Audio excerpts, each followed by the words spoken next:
What's going on, YouTube? You already know who it is, man. It is your boy Jerry Fit, and we are back to react with what's new on the tube, man. Do-rag reacts, bro. We got a special body cam banger for y'all. Man walks in on killer sawing his roommate's neck. Now, this is the craziest fucking title, bro, if I've ever seen one. Especially for the body cams. Like, when we try to watch a body cams, we try to find the craziest ones so that we can bring you good reactions, man. I saw this one on my feed, and I was like, yeah, this sounds like something I should probably react to. So, we're just going to jump into it, man. You guys know the drill, bro. If you need me to react to anything, or you want me to react to any videos, leave them up in the comments, bro. Spam. Send them to me any way you know how, bro. All my links for my socials are in the description, so you can find those down there. And yeah, man, 80 subs, bro. Road to 100. I appreciate you guys running up the channel so much, bro. We've been growing so fast, man. Posting every single day, man. That's all I can say, bro. Give thanks to the man above, and we just keep pushing, bro. So you guys know the drill, man. These body cams, bro, we offer our opinions where we think they matter. And yeah, man, we're gonna jump in and see what the hell is going on here. Oh, Jesus, okay. That's like a beat. You got poster ones all over the place, too. And so, like, oh, here's a young retard Hitler. Bro, what? What? Someone is trying to start a new worldwide cult. I will eliminate that person. On March 10th, 2020, officers with the Idaho Falls Police Department... It was right before the pandemic. Wasn't it March 13th? ...a bone-chilling crime. As investigators plunge into a case brimming with appalling discoveries and a suspect on the run, they encounter a twisted tale I'll stay hydrated, man. and mental disorders. However, nothing prepares them for the twisted motive they will uncover at the end of this heinous crime. On a chilly evening, 31-year-old Aaron makes an urgent 911 call when he encounters a horrifying scene. The following videos have never been seen or heard before. Oh, God. 911, we're here. Hey, man, I'm not responsible for any of you shitting your pants or pissing on the floor, man. Y'all make sure you're all good before y'all start watching this, bro.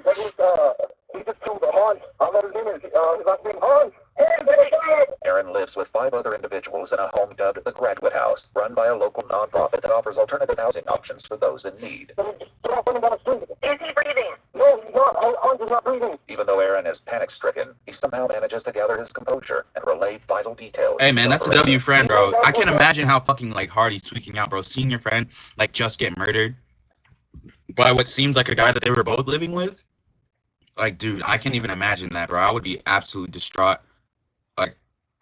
Like, I hate to say it, but I feel like my first call wouldn't even be to 911. Or, like, my first move, like, wouldn't even be to call 911. Like, I feel like if that dude, because, like, they said that the dude was running down the street when the cops got there. I feel like if that dude was still there, like, after I saw my friend get killed, I don't know. Like, I'm not even trying to, like, come off as tough or anything. But, like, I just feel like, bro, like, I'd be like, what the fuck? Like, my adrenaline, I feel like, would take over at that point. Because it's like, what the fuck did I just walk in on? You know what I mean? Shout out to this guy, man. Making the responsible play right here. And you think he doesn't have a knife? No, he doesn't have a knife. He just killed him. Is he on the ground? He's on the ground. Hans is on the ground. He just cut. He just tried to check with the knife, man. Is he lit? Let's start CPR. Start CPR? Is this bitch crazy? What? Dude, did you not just hear him? Is this fucking operator stupid? Did you not just hear him say that he cut his neck with a knife? Start CPR? I don't know. He's there. He's there. He's blue. Dude, this actually has to be the worst operator I've ever heard in my life. As officers arrive and move quickly to secure the scene, they find Aaron outside while the victim is bleeding Hell out no, inside bro. on the kitchen floor. Talking about some... Let's start CPR.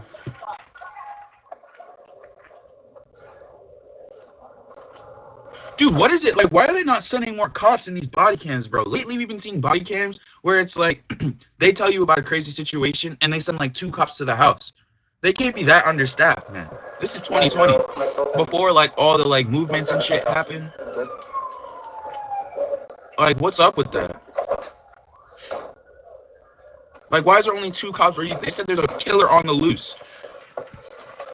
Inside the house, officers Kelly and Picard find the lifeless body of 51-year-old Herman Hans Warland lying in a pool of 51? blood. So these are like grown-ass men.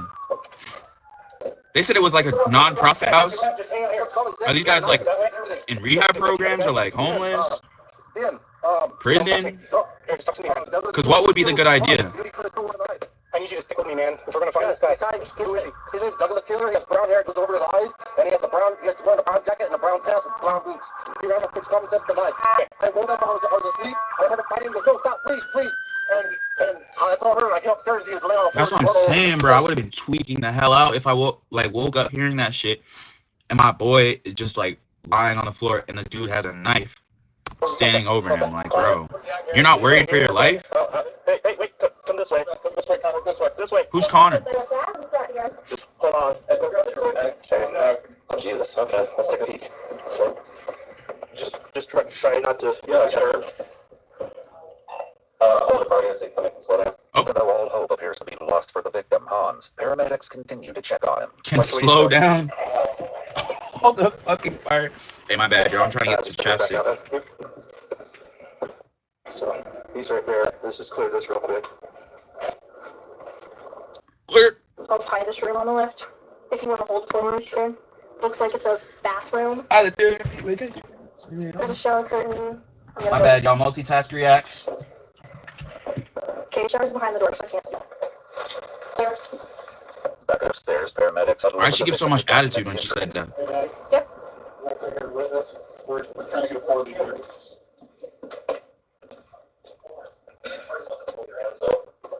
What's a 4 lead? So just so he's got puncture wounds all over the place too. Yeah. What's up? It's working. What? Oh, it's working? No, I'll go grab I'm it. mad confused. I'm mad An confused. unexpected twist. Hans Worlin, the Still victim alive? thought was dead. Oh, shit, bro. Damn. Pulse. As officers hurry to photograph the crime scene, paramedics act swiftly in a desperate effort to save the victim's life. Dude, that'd be crazy. Like, if he's down 3-1. Down 3-1 comeback. Bro, I hope he can pull through. That'd be fucking crazy. He's a PEA. I think we just move him. Just get him out of here. I think it's our best bet.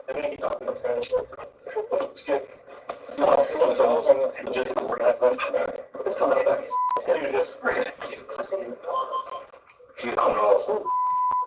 Are they like trying to like see? They're trying to like see if he's gonna die or not.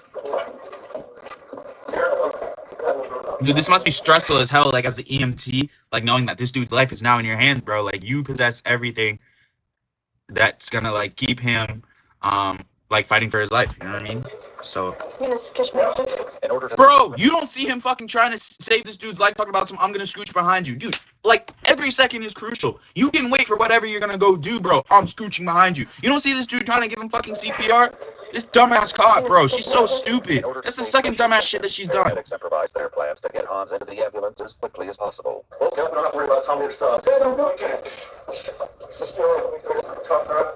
all set. Just not see this side is dead. It's comfortable out, but confident.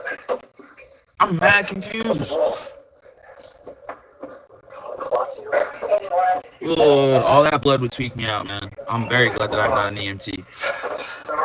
Let's get it squared up a little bit. I mean, Yeah, he's a PEA, dude. what's PEA? Boys ready? Okay.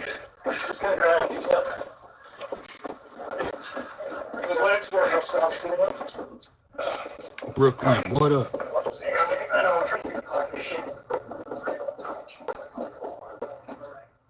He said the knife's in here, in the house somewhere. Officer Lindquist brings up a fundamental detail about the missing murder weapon, but that's not the only thing they're lacking. I thought they said that he ran off with a knife. Potentially causing even more death and destruction. Officers immediately turn their attention to Aaron, the 911 caller who's been standing outside talking on his cell phone this entire time. I want somebody monitoring him on audio right now. I think the car's recording, but he left in. So this guy's making phone calls and talking and sharing information when he get reported. Check. Tape it. Why? You got that? Tape it. Before Aaron has a chance to talk to anyone else, Detective Albright reports his statement. But the more Aaron reveals, the more uneasy the detectives become. The detective begins his questioning by asking about his roommate, Douglas Taylor, the man Aaron identified as the perpetrator on the call earlier. So, Doug, what time did he leave this morning? Like 4:30 in the morning. 4:30 in the morning. Something like that, yeah. Do you know where he was going? No, I don't know where he went. Does he work? Or he doesn't work either. Just got set up a hospital, too. That's what I was saying, bro. I knew it. I'm like, dude, they said this is a non-profit house. I'm like, bro, so this isn't like normal people living there. Or I shouldn't say that. He's just, I mean, whatever. But yeah, not like regular like citizens like just staying there for free. You know what I mean? Like I figured, I'm like, it's probably something like a prison program or hospital. I understand. How long has Doug been living here? Only a month. Only a month, yeah. Detectives will later uncover the deranged reason that caused Douglas to mercilessly assault a roommate, but for now they continue speaking with Aaron. So, Doug got released a month ago or so. Does that truck say they're in Idaho? Damn. How was he when he first arrived? Kind of peculiar. Just doesn't want to talk to people, doesn't want to interact. The manager of the group home arrives on the scene Ah, and group provides home. officers with more valuable details about their missing suspect. So is this like a group home or what is it?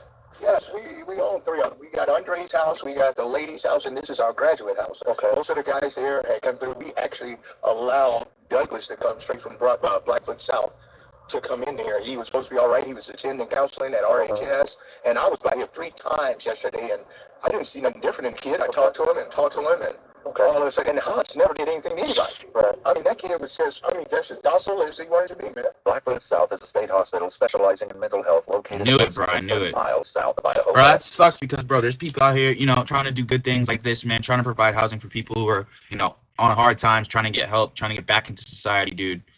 And, you know, like, it just sucks because fucking mental illness just takes over and causes these people to just act the way that they act, bro.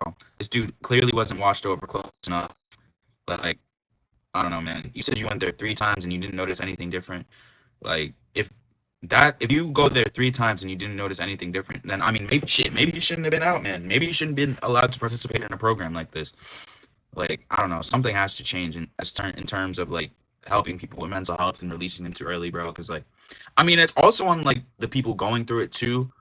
Because, like, I know from, like, experience, like, I never had anything, like, severe, crazy like this. But, I mean, like, we all deal with, like, anxiety and depression and stuff like that. We go through bouts of that. And, yeah, like, from experience, like, I know I'm, like, kind of reluctant to, like, just kind of come out and kind of speak about, like, my feelings and shit or, like, what I'm going through to certain people. But, you know, at the end of the day, like, it's on you to kind of help yourself, you know what I'm saying? Like, you can't expect things to get better if you don't chase getting better, you know what I mean? Nobody's going to come to you and just hand you things, like, expecting them to know what you're going through, you know what I mean? So, you know, you just got to advocate for yourself and really, you know, speak up when you feel, you know, when you feel down. You know, it's Mental Health Awareness Month for men. So I just want to say shout out to all my guys out there that's going through it, bro. You know, you're going to get through whatever you're going through right now. And, you know, you guys can always reach out to me, bro. I'm really big on, you know, just trying to help people get better, be the best that they can. You know, I never want to see somebody going through it, man, just because it's from what I went through. So, you know what I'm saying? Relatable reacts, bro. You guys, you know, I love all of y'all, everybody that tunes into one of my videos, man. So I just want the best for you guys, man. That was a little off topic, but remain unknown. you know what I'm saying? I thought it was important, so. Had he been normal kind of before that, like the first 2 weeks he was here? No, not really. It's kind of like strange, talks to himself. So he's been talking to himself ever since he got here? Yeah, ever since he got here. But he started laughing to himself recently. Oh, hell fucking no, bro. Do you know what have you overheard what he says when he laughs to himself? What about when he's laughing? Does he say anything specifically? No, just mutter stuff that you can't hear. Yeah, that's a D1 crash. Not crash out, but like D1, like threat to society, bro. Them stuff when they were fighting upstairs, and I ran upstairs.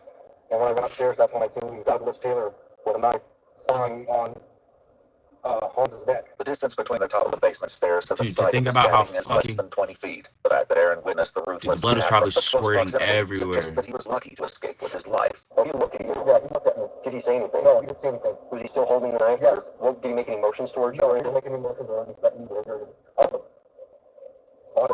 That's what I'm saying, bro. Like, the adrenaline. Hans was on all fours, on his knees, and with his hands on the ground. He said, no, stop, please. I heard him say, no, stop, please. The crime scene photographs the officers raced to document earlier offer frightening proof of Aaron's detailed account. What kind of knife it was? It looked like a kitchen knife. Bro, that's nuts. There's a good knife laying on the floor in there in the middle of the knife, I'm not sure. But it looked like a kitchen knife that had a red handle on it. Do you remember if it had a serrated edge? Or yes, it had a serrated edge. Oh, that makes sense, because you used that phrase, he was sawing at his head, on his neck. Wow. The description of the weapon should help officers locate it quickly if the suspect did, in fact, leave it at the scene. But Aaron is about to share a curious detail regarding the relationship between the victim Hans and his attacker Douglas. Did it seem like previous to this, he got along with Hans, or?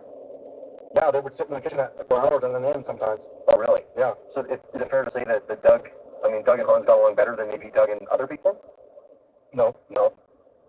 No one really got along with him. No one really talked to him. Nobody really, and that's why I was asking. Earlier he had said that he wasn't very sociable. No, he wasn't very sociable. Hans is a friendly, nice guy. But Douglas is not. As Aaron's interview comes to an end, officers That's are still fucked. And this wondering dude, about the motive. the one dude who was willing to sit with you and talk with you, bro, and you fucking try to saw his head off, man. And the location of the missing perpetrator. Through all of That's this, messed up, Hans' bro. life still People hangs in the always balance. will take advantage of you if you let them, man.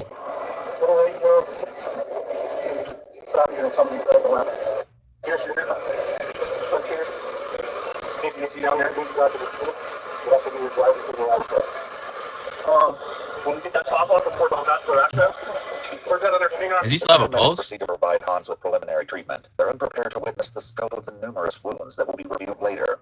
2 months down. 2 months down. All right.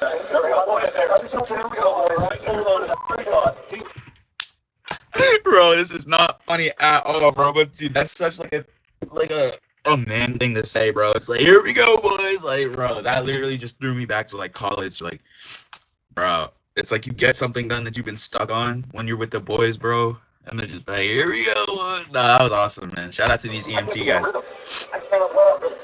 Shout out these guys for real, bro. This dude was down like 8-1 in the series. Series more than over. They got a pulse on him. I hope they're able to pull it off. With the suspect at large and a grievously injured victim, it seems that the dispatch staff has only added more pressure on the officers. They got a pulse back or something. If he goes, like, oh, Were you listening to the radio? When I was like inside? she wouldn't shut it down. I know, it's just I was sitting there getting pissed off, like I was cursing. well, she just smashed 3, so already I'm like, oh, this is gonna be good, right? Yeah. And then it just like, Are they talking about the operator? Oh shit, bro. I look, you just realized the operator and the woman cop are different. My fault earlier. But you guys want to get him turned over to whatever doctor is taking him. You go to okay. It's a go. You got a lap to his left exotic. It's straight because you got multiple superficial stabs. If the work because he's PA, we're going to need to make sure that one of us I'll let you, do you have a Sharpie? I can get one. Yeah, why don't we do that so we can start marking stuff? Bro, why don't you go find a fucking Sharpie, bro? You don't see these guys trying to deal with him? Like, damn. Doctors need critical information, but Officer Lindquist is about to have another breakdown in communication with the dispatch operator. Especially when you get the time of call for the stabbing. They'll tell me to say, TQ, can I get time of call for the hospital? The time that you were on scene there, or the time that you notified him of the call? The time the call came out. Are you on me? Yes. Charlie, I don't know how hard it is for anybody to look at the time the call came out and tell me that. We didn't go across that thing. J2, any unit with a computer in front of them, can you please advise the time the call came out? The hospital needs that. 2-2. The call came in at 22:25. And I'm not sure what other time you're asking for. It was 22:25. Charlie, please. She does. But she also... No. It's been pretty stressful. Miscommunications notwithstanding, doctors learned that the call came in 43 minutes prior to the time relayed by the dispatch operator. I'm As the medical confused. team does everything they can to save Hans' life, at the house, officers gathered outside and discussed their impressions of the crime scene and the possible location of their suspect. Me? Yeah. Pretty bloody. Yeah, he was bleeding out all over the kitchen floor. You did? He looked into us. We didn't go any closer to him. We cleared the top floor, and then we backed out. While officers might have secured the scene, it is clear that they need to quickly widen their search if they hope to have any possibility of catching the suspect. So hopefully the small enemy pressure on enemy canvassing the maintenance east of the canal. Adjacent to this canal sits a large shopping center where officers will make an unexpected discovery. 2-4. Looks like there's somebody sitting right next to the stores. To your west. You can never see the back. Officers converge behind the outer Oh, fence, shit. approximately 3/4 of a mile. Dude, I forgot the whole time. I forgot this dude was still on the loose, man. I'm not even gonna lie to you, bro. Forgot this dude was still on the Their loose. suspect sitting against the east side of the building. When officers ask what his name is, he replies Douglas Taylor. It's got blood on its hands. The weapon. The weapon. They said the weapon he left there. 90. Yeah. You're just saying the knife is there in the house, though.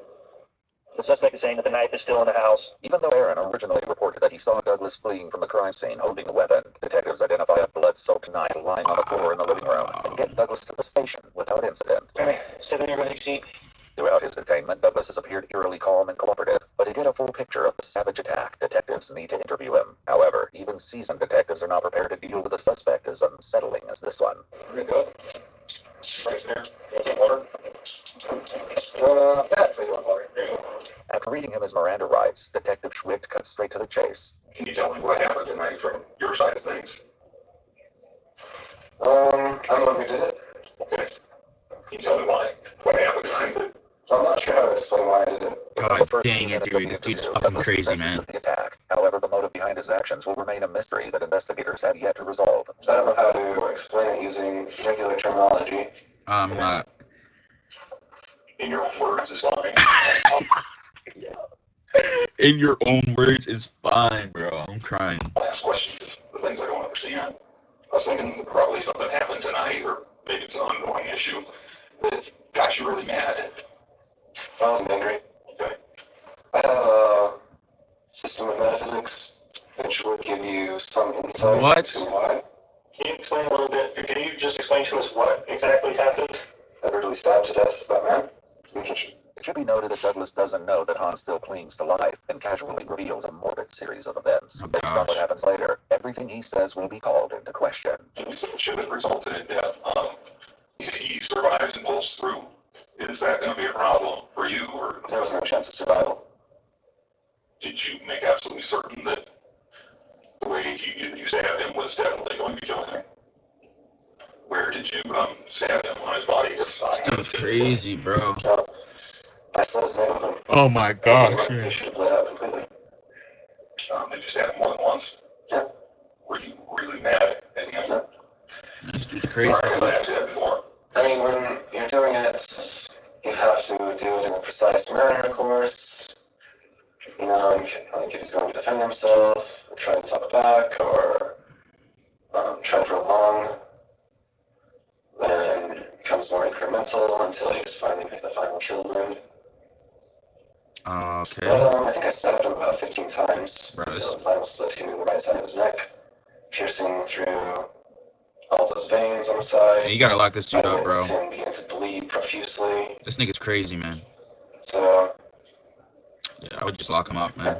Bro, this dude goes so, yeah. At the Eastern Idaho Regional Medical Center, an inevitable tragedy strikes. Ah, no. Damn. Hans had succumbed to his grievous injuries, turning the case into a murder investigation.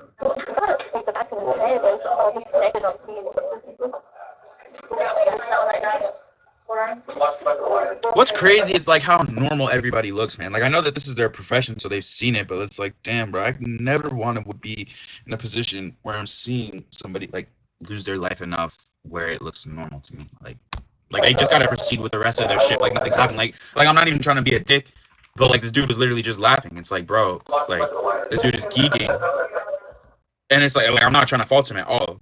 But like it's like damn, like how much have you seen where it's like this is like normal for you?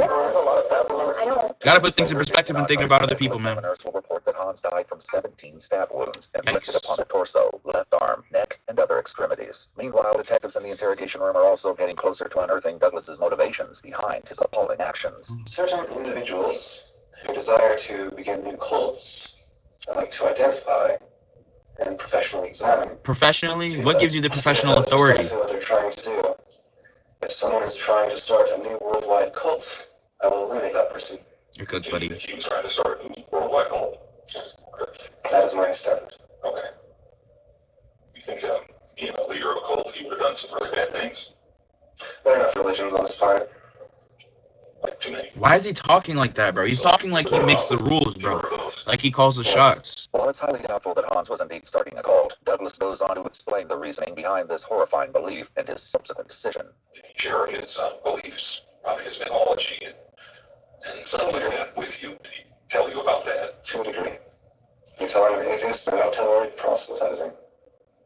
No. Was that what he was doing? What does that even mean? People about his beliefs. Strangely, yes. I hate the way that he's talking, bro. Cult. Not the right idea. Tries to reduce all of the world religions to some German mythology. Makes us think like people who understand some mysterious concept are the true rulers of all the different nationalities, religions, and peoples. And so, like, oh, here's a young retard Hitler. As the interrogation My comes to an Christ, end, dude. the detective has one final question for Douglas. After stabbing a guy like this, what do you think would be the right thing to do? Send his ass to jail, under the jail. The police, the law, the judges, all these people who sit and make decisions about all this, what do you think is the right and appropriate thing to do? Not sure, jail than prison? Do you think that's the right thing for you? Yeah. But if the detectives thought that this would be the last they hear of the man, they were in for a shocker. On October 12, 2021, over a year and a half after the incident, Detective Schwick received a handwritten letter from Douglas while he awaited trial. In the letter, Douglas claimed that he didn't kill Hans and alleged that his old roommate Aaron is the one who killed Hans. Douglas reports that he heard a sound, entered the house, and saw Hans on the floor in his blood. He then went back outside where he alleged that Aaron threatened him and gave him a jacket with some blood on it. After being supposedly traumatized by the events, Douglas claimed to have agreed to take the blame and made a false confession later. When Detective Schwick interviewed Aaron, he found him to be completely innocent, with no involvement in the crime whatsoever. Not long after his arrest, Douglas Taylor entered into the Idaho Security Medical Program. No But on way. October 13th, 2020, after almost 4 months in the program, doctors declared him fit to stand trial. Yeah. Then on December 15th, 2021, Douglas Taylor pled guilty to murder in the first degree and was sentenced to 27 years to life on February That's 14th, it? 2022. That was it, man. Fucking 27 years, bro. This dude doesn't get life. I mean, I guess he had the whole mental issue shit, but they found him fit to stand trial, man. I don't know. What do you guys think, man, in the comments, bro? I want to hear what you guys have to say about this body cam specifically. Was it mental health, or was he using it as an excuse, bro? I really couldn't pick up on it. I mean, I feel like it probably was mental health, like, related, because the dude was in the home in the first place, so he had to have, like, he came out of the hospital, he had to have some issues to be there. But, dude, he seemed like he knew exactly everything that he was doing. He wrote the letter trying to frame whatever, Aaron, his roommate, dude, tried to frame him once he realized, like, he's going to jail. I don't know, man. It's all just kind of fucked up, bro. But yeah, leave your comments in the leave your thoughts in the comments, and I'll definitely be interacting with you guys, bro. I want to see how you guys feel about this. But that's gonna do it for this video, man. I appreciate you guys tuning in with me, bro. You already know, man. If you like these kinds of reactions, man, or if you want me to react to any videos, leave them in the comments, and I'll get it to you. Most consistent reactor on the tube, man. We are not stopping, bro. Posting every single day. So make sure you like, subscribe, turn on post notifications so that you don't miss anything, man. And yeah, see you in the next video. And take me to a place.